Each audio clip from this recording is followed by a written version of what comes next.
se mobilise, comme je l'avais dit tantôt. Le gouvernement met en marche le mécanisme juridictionnel.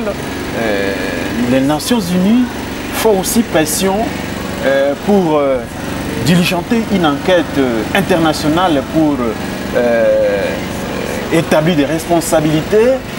Est-ce que, à votre avis, la communauté, disons, les Nations Unies ont le droit à ce stade de venir déjà directement procéder aux enquêtes pour le cas du Kasaï? Non, c'est ce qu'on peut considérer comme l'acte juridique qui régit les États membres. Et là, il y a l'article 2, alinéa 7, qui prône la souveraineté des États. Ce que chaque État membre est souverain. Et que le Conseil de sécurité ne peut s'y mixer que lorsqu'il y a l'application du chapitre 7. Donc là, le Conseil de sécurité agit comme un gouvernement mondial pour exercer la coercition. Mais lorsqu'il y a des crimes tels qu'au Kasaï, et que notre justice nationale ouvre déjà l'action publique, donc ouvre déjà les enquêtes, et d'autant que nous connaissons qu'au Congo, nous avons le meilleur magistrat en matière de crimes internationaux, tels que les crimes de guerre, crimes contre l'humanité, que les enquêteurs d'autres ne sont pas en mesure de les faire aujourd'hui. Parce qu'ils n'ont pas d'expérience. Ils n'ont pas d'expérience. Alors, je crois qu'il est question de donner aux magistrats congolais, aux enquêteurs congolais, les moyens logistiques. Et financiers surtout. Et financiers aussi, mais surtout logistique, pour ne pas dire financier, parce qu'ils ont besoin de déplacements, ils ont besoin de collations, ils ont besoin de manger, ils ont besoin de matériel, tout ça c'est ce qu'on appelle logistique. Si c'est estimé en argent, on peut donner l'argent et que l'État congolais achète pour ces magistrats. Voilà ce qui peut être l'appui de la communauté internationale par rapport à ça. Et ce n'est pas pour la première fois. Plusieurs fois, lorsqu'il y a eu des procès, surtout à l'Est sur les violences sexuelles, la MONUSCO a toujours donné la logistique à nos magistrats militaires pour se déplacer, et surtout pour l'organisation des audiences foraines. Je crois que des types d'appui-là, ce serait une très bonne chose que oublier la justice nationale et mener leur propre justice internationale d'une manière officielle. Je crois que c'est méfier de la souveraineté nationale de notre pays. Maître Carlos, vous dites se méfier de la souveraineté nationale de la République démocratique du Congo. Est-ce que les Nations Unies et les États-Unis en particulier aussi font pression parce que leurs sujets sont morts ou effectivement par rapport à la cruauté des atrocités qui se sont déroulées dans les Kasaï? Non. On peut dire peut-être il y a eu deux sujets, mais ce n'est pas aussi ça le problème. Parce qu'il y a eu des morts, le Congo a perdu plus de 8 millions de morts. Et ce n'est pas aujourd'hui qu'on peut être surpris par les soucis ou la compassion des Nations Unies. Nous l'avons constaté lorsque l'AFDEL est entré. Les États-Unis, à l'époque, c'était Madame... non, pas Holroyd, l'autre qui était... Celle qui est venue ici, envoyée spéciale des Nations Unies dans la région des Grands Lacs. Mary Robinson. Mary Robinson, oui. À l'époque, Mary Robinson était la haut-commissaire des Nations Unies aux droits de l'homme. Elle a menacé Mosé Laurent Désiré Kabila d'un embargo s'il n'acceptait pas d'ouvrir, que les Nations Unies ouvrent les enquêtes sur les massacres des réfugiés Hutus. Et cette même madame, elle est venue ici, elle a trouvé les réfugiés Hutus comme des sauvages dans la forêt de l'Est. Et elle ne s'est même pas préoccupée de ces gens, mais elle s'est préoccupée pour dire au colonel Mamadou Ndala d'arrêter l'offensive pour que le gouvernement élu démocratique puisse dialoguer avec les terroristes M23 afin de trouver solution à leurs revendications. Voilà un peu une contradiction. Celle au nom des Nations Unies qui revendiquait les enquêtes de massacre des réfugiés Hutus, de venir envoyer des Nations Unies dans la sous-région des Grands Lacs, demander à un gouvernement élu démocratiquement de donner une prime aux terroristes M23. Voilà, au nom d'une paix bricolée. Voilà un peu ça, la confusion ou cette religion parfois des droits de l'homme où ça ne trouve pas. Le Congo a été victime. Le 5 juin à Kisangani, il y a eu les Congolais victimes de la guerre de 6 jours entre deux armées étrangères devant les casques bleus de la Nations Unies. Aucune enquête n'a jamais été ouverte contre ces États-là. Donc, il y a un problème dans notre pays. Et c'est ce que nous disons toujours, que tout ce qui arrive à nos officiels congolais, c'est leur faute. Parce que nul ne peut jamais se prévaloir de sa propre turpitude. Ils ont commis une turpitude exagérée. Parce que ce n'est pas aujourd'hui que la communauté internationale, pour occulter ses intérêts capitalistes ou économiques, brandit toujours les casquettes ou les raisons humanitaires. C'est ça. Léopold II, ça fait partie de sa politique. De sa politique ou de sa stratégie. Léopold II, pour venir exploiter le Congo, il est venu comme un humanitaire, un philanthrope, un acteur même de la société civile, avec son nom de l'Association internationale du Congo, où il dit non, je viens pour mettre fin à la traite des Noirs, pour mettre fin à la maladie du sommeil. Et civiliser aussi. Et c'est ça la civilisation.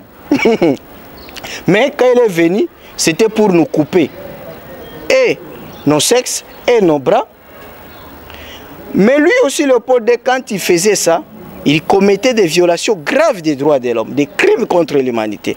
Mais l'ONU, tout le monde, personne ne les dérangeait. Non, à l'époque, l'ONU n'était pas encore là. Donc la communauté internationale, personne ne les dérangeait. Mais lorsqu'en 1998, il signe le régime domanial pour dire que l'or et le caoutchouc appartiennent exclusivement au roi, il viole leur convention là de la conférence de Berlin qui disait que le Congo c'est un bien pour tout le monde. Oui. On lui a envoyé un journaliste, Edmond Morel, à l'IFACIC, on devrait vous enseigner Edmond Morel. Parce que les journalistes congolais doivent comprendre que c'est les journalistes gallois qui a sauvé ce pays des criminalités de Léopold II. Mais quand on voit vous parfois les journalistes appuyer les sanctions ciblées, appuyer les pourparlers. Les journalistes n'appuient pas les sanctions ciblées, mais du moins, les journalistes ne font que leur travail de vous faire parler, vous, acteurs politiques, vous, acteurs de la société civile. C'est ce que je suis en train de faire. Et c'est ce que mes confrères aussi le font. Maître Carlos, ça c'est vrai. Merci, je vous vois, vous êtes syndicaliste des journalistes. Non. Mais nous avons quand même il y a des journalistes aujourd'hui, Edmond Morel, Freddy Moulumba, de Potentiel, a sauvé le pays, il a réveillé de la balkanisation. Mais seulement au niveau de l'IFACIC, chaque journaliste doit sortir en connaissant les noms d'Edmond Morel, qu'ils comprennent que la plume du journaliste est une force contre toute hégémonie ou même contre toute la mauvaise gouvernance, même par les Congolais, toute dictature. Donc Edmond Morel... Là, ça devient meilleur lorsqu'on dénonce pour les autres, mais lorsqu'on dénonce pour son pays, là, le journaliste n'est plus en sécurité. Edmond Morel, vous savez comment il est mort? Il est mort, c'est un martyr pour la RDC. Donc Edmond Morel dénonce par son ouvrage « Les caoutchoucs rouges », la mort, c'est le sang sur la liane.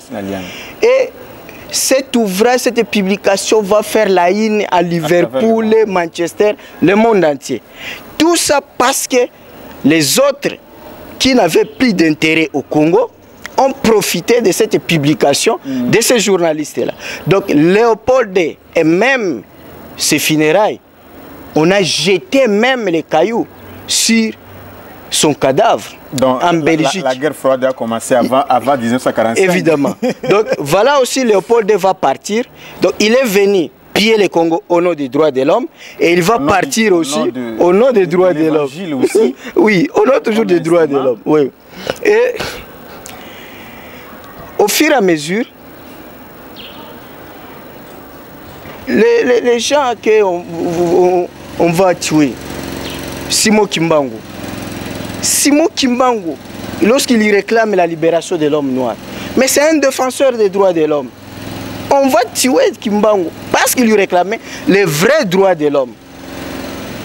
Et après, Lumumba, son discours qui a fait fâcher les rois, mais c'est la déclaration des droits de l'homme.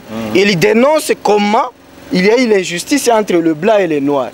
Donc Lumumba a fait partie des droits, le défenseur des droits de l'homme. C'était un défenseur des droits de l'homme. Carlos, vous catégorisez le Kimbangu, Lumumba, le Kabila, pourquoi pas Mouzé, comme le défenseur des droits de l'homme. Le meilleur défenseur des droits de l'homme. Et là, Kimbangu, c'est au niveau de l'Afrique, ça on reviendra après. Hein? C'est le plus grand, c'est lui qui s'incarne, qui donne la puissance à Kwame Nkrumah, à Sékou Touré partout. Donc, l'histoire de notre pays a démontré, même pour tuer Lumumba, qui avait beaucoup de sympathisants aux États-Unis, il fallait qu'on monte l'histoire de génocide à Bakwanga, où on va instrumentaliser son colonel Mobutu, qui va aller brûler les jeunes et les mamans enceintes dans des cases devant les journalistes et pour dire que je suis en train d'exécuter l'ordre démoniaque.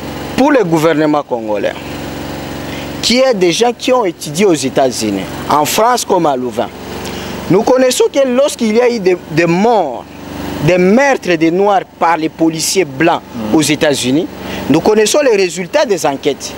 Souvent, ce ne sont pas des enquêtes objectifs, nets.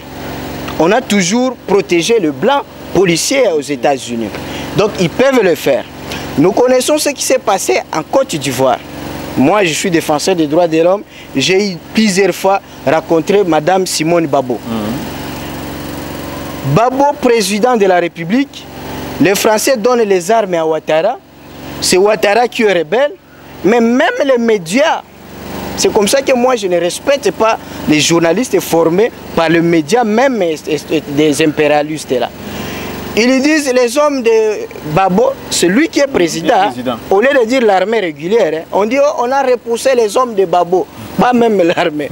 Et les crimes ont été commis entre deux parties, mais c'est seulement Babo qui est à la CPI.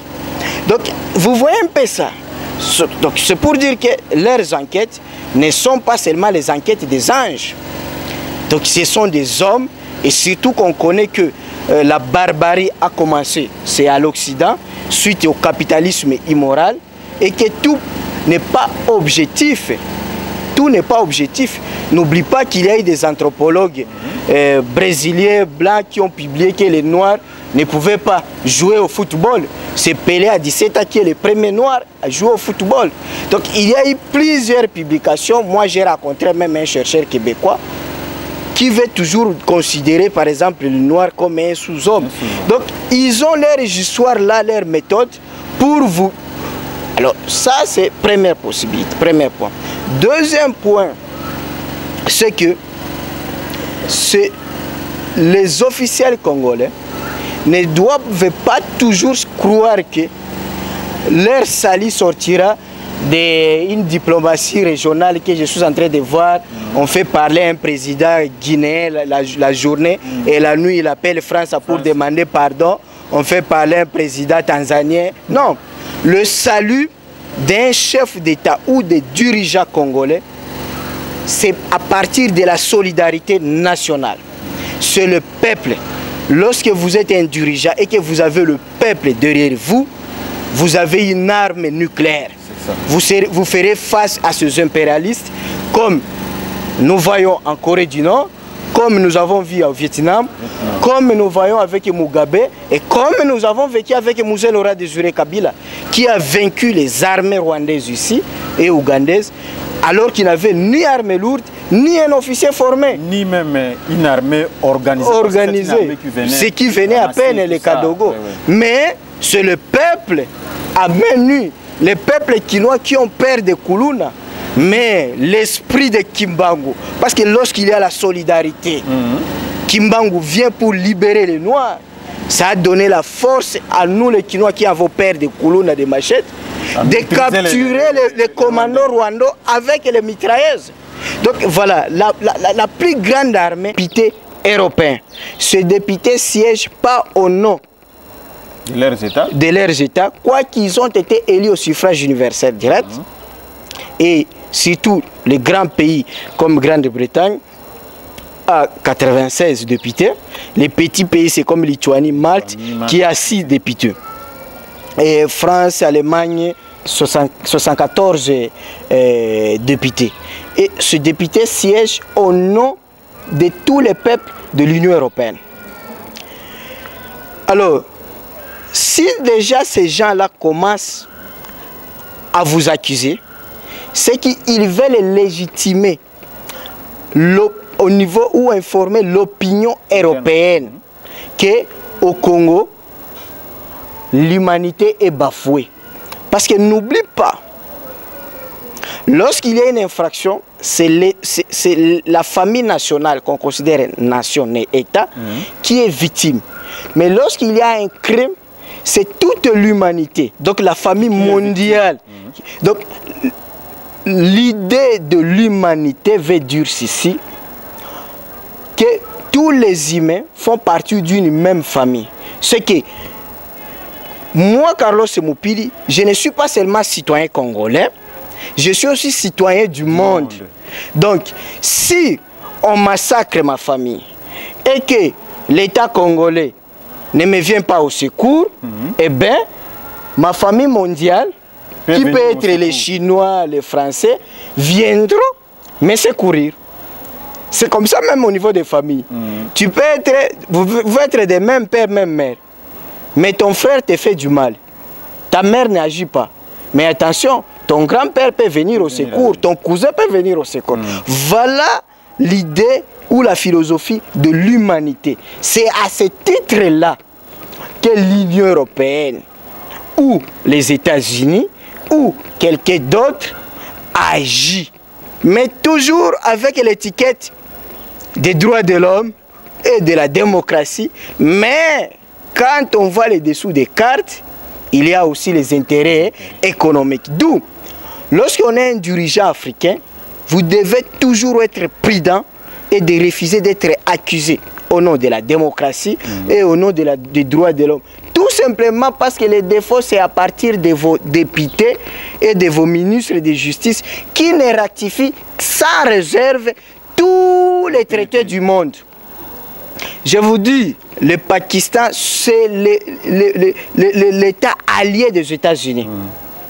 Mais au Pakistan, il y a ce qu'on appelle les crimes d'honneur. Crime d'honneur veut dire quoi? C'est que si vous êtes une femme et que votre mari vous accuse d'adultère, votre père ou votre frère est obligé de vous abattre. Si vous êtes une fille, vous refusez le mariage qu'on peut appeler forcé de votre père, vous êtes obligé, votre papa ou votre frère est obligé de vous abattre. Sinon, ils auront une sanction collective et sociale. On ne peut plus les saluer, personne ne peut plus les vendre ou acheter. Et ils vont vivre comment? Ils sont obligés de fuir.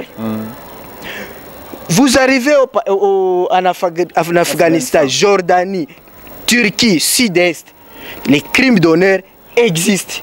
Mais ce sont des États qui coopèrent très bien. Nous sommes au mois de juin. Vous arrivez aux Émirats Arabes Unis. Ils sont sous Ramadan. Vous êtes dans des hôtels le plus chers du monde, que ce soit Atlantique, que ce soit Burj Arabe. Vous êtes italien, vous êtes américain. À 11h moins le quart, on ne peut plus vous servir. Parce que c'est le Ramadan. Et quand vous vous promettez en cours de route, vous n'avez pas droit de boire de l'eau. Vous serez condamné. Vous soumettez à leur loi. Mais c'est ça, c'est la charia, la constitution coranique. Maître Carlos. Et j'ai demandé à leur roi, mais pourquoi vous violez les droits de l'homme? Il dit, nous appliquons les droits d'Allah. Donc voilà comment ces gens-là, ils sont intelligents. Justement. Mais nous, on nous a laissé des théories. Mais pourquoi on rejette ça? On est sympathique avec les Arabes ou l'Asie. Ici, on manifeste une sympathie, je dirais, voilée. Là-bas, la vraie sympathie, j'estime, comme vous le dites là-bas, mais ici, la sympathie aussi, oui, mais conditionnée. Non, il n'y a même pas de sympathie. Chez nous, il y a le mépris. Parce qu'ils nous considèrent comme des robots et nous les sommes. J'ai dit au Congo ou en Afrique, il n'y a pas d'intellectuel. Parce qu'un intellectuel, c'est quelqu'un qui réfléchit, qui met ses connaissances pour résoudre un problème. Nous sommes des plagiaires. Nous sommes robotisés sur les plans intellectuels, cognitifs. Je vous dis, un Japonais réfléchit. Et sa réflexion tire sa base dans sa culture. Mais nous avons une culture ici. Je vous ai dit, et c'est là partout dans le monde, même dans la nature. Nous séparer, ces sanctions dérangent quand même le victime. Et on voit dans le plateau de télé, soit des porte-parole ou défenseurs pour dénoncer l'ingérence. Et ça fait aussi partie de l'ingérence, ces sanctions ciblées. Et pour finir, comment l'application, les conséquences de ces sanctions, à part le refus de voyager à l'espace européen? Oui, ici il faut dire que nous sommes habitués à une procédure générale, ce qui consacre les droits de la défense, les droits à la présomption d'innocence.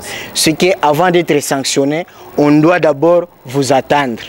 Mais la procédure qu'applique, la procédure sur les sanctions ciblées qu'on appelle les sanctions intelligentes, ce sont des sanctions de surprise. On n'annonce pas une personne, ce qui est même dirigeante leurs enquêtes. Mais il faut reconnaître que c'est avec des mèches, avec les ONG locales ici. Maintenant, si vous trouvez que vous êtes lésé, au nom, par exemple, les gels des avoirs, vous pouvez saisir la Cour de justice de Luxembourg, donc de la communauté européenne. Qui se trouve au niveau de Luxembourg. Ça a aussi un tribunal qui joue le rôle du premier degré. Mais souvent, ça prend du temps. Ça prend du temps. C'est aussi, vous savez, lorsqu'on gèle les avoirs, et avec la monnaie électronique. Parce que ce n'est pas seulement qu'on gèle les avoirs doivent être.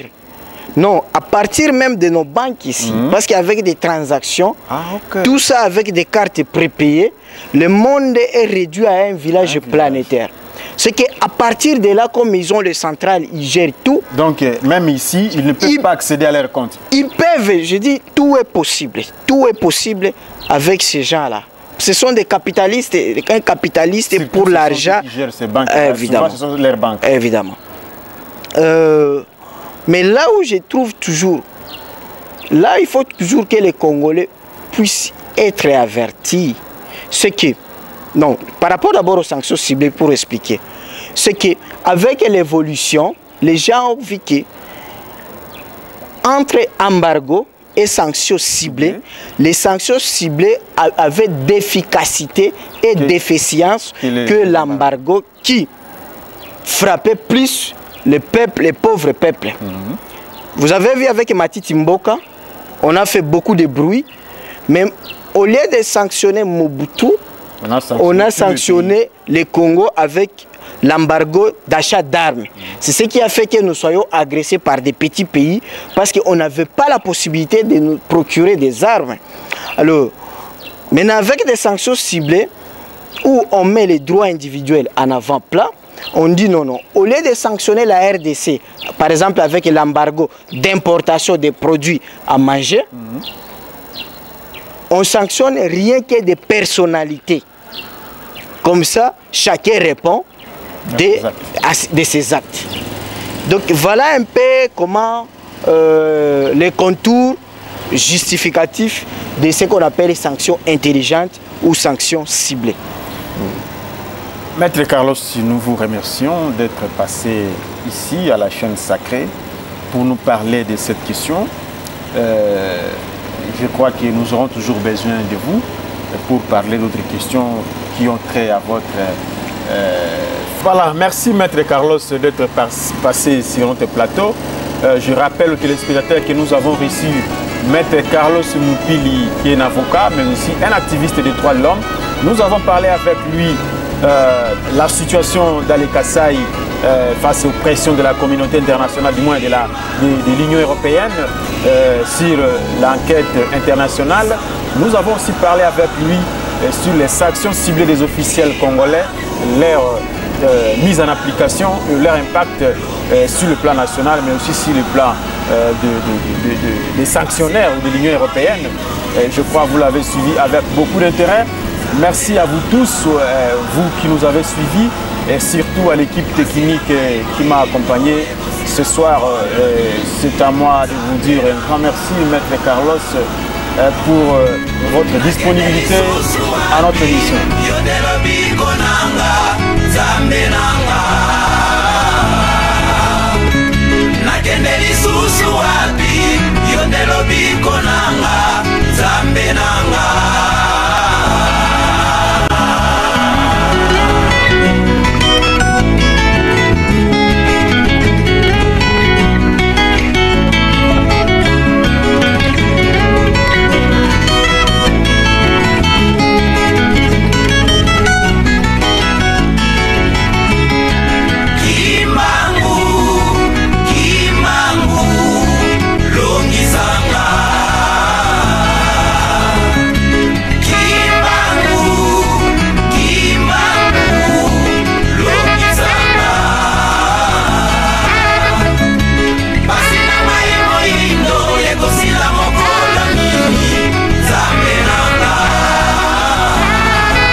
Sinanga imo indo, eko